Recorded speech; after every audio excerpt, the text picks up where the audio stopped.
everyone, my name is Zachary as always, and today I'm talking about Indiana Jones in the Last Crusade. This is the third Indiana Jones movie, and this also happens to be this was the last Indiana Jones movie, but this is the first movie that tried to end the Indiana Jones franchise.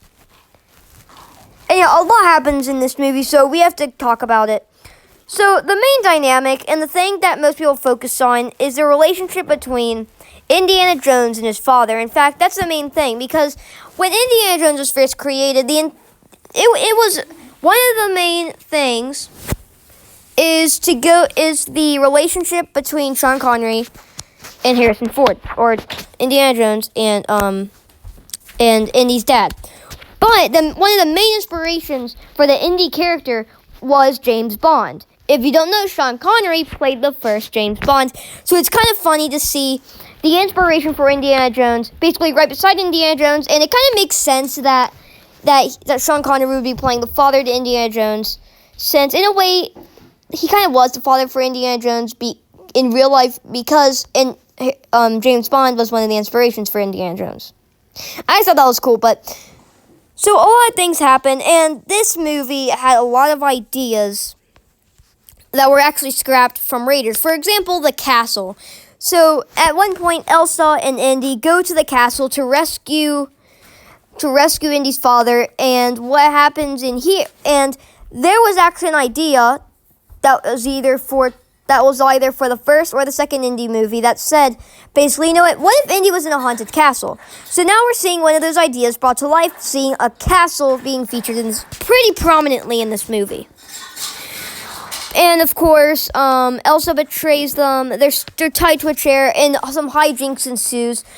One of the best parts of the movie is definitely this, for sure. At least I think it is. So they eventually escape. They have a back and forth. It's a whole thing. And there's this funny part where Indy's dad thinks Elsa is talking to him, but she's not. And he thinks, and he's like really happy because like he really likes Elsa, and then so it's like a funny little thing. He also makes and eventually they escape, but now all of Germany is looking for this guy,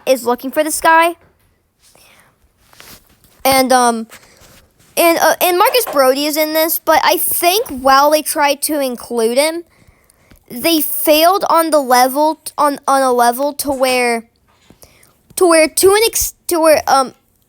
think they had to change Marcus's character a lot so they could make him a main character, because if he was like he was in, say, Raiders, kind of serious, a little bit worried, he wouldn't have been very good in this movie. But Marcus Brody is fantastic in this film. Marcus's character had to change a lot for the more goofy persona for this movie, and being able to be a main character in this goofy adventure, which I think ended up working really well for the shift they wanted to go for. So eventually they have to go on a blimp, which happens to be the Hindenburg, if you didn't know. Yeah. So I think this is where it really shows how dated the green screen and the CGI was, because eventually they realize, wait, this blimp, this Zeppelin, the Hindenburg, it's flying back to Germany, and they don't want to go to Germany so it's just a round trip. So they're like, we have to escape on a plane. And this is where you can tell just how dated the CGI was and the green screen was for this movie, because there's some really, really bad shots. But it doesn't matter, because this scene is just genuinely, like, funny in this, like, a good sequence. Like, all right, so they're on a plane, and I feel like they only had this whole sequence just to show Henry Sr. just how funny he can be. To show Indy style how goofy he can be, and how he doesn't really know how to do this stuff. So like he accidentally damages the plane while trying to shoot at the things. And like when Indy asks what happened, he said they got us, even though he's really the one that damaged the plane. And it's just hilarious. I absolutely love their bonding. Sean Connery and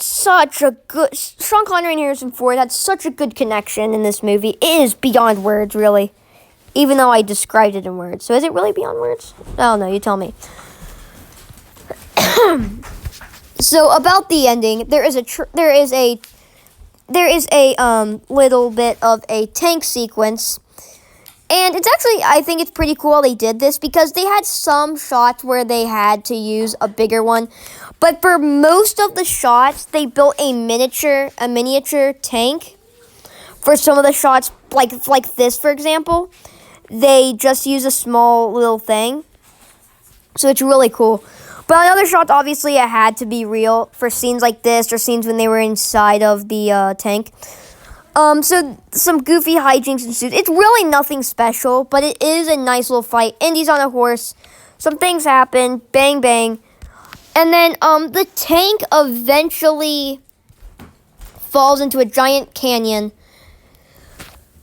And Indy's dad thinks that Indy died. So he's distraught because they didn't have a very good relationship. So he is sad that he didn't really get to tell his son anything. So he's sad and everything.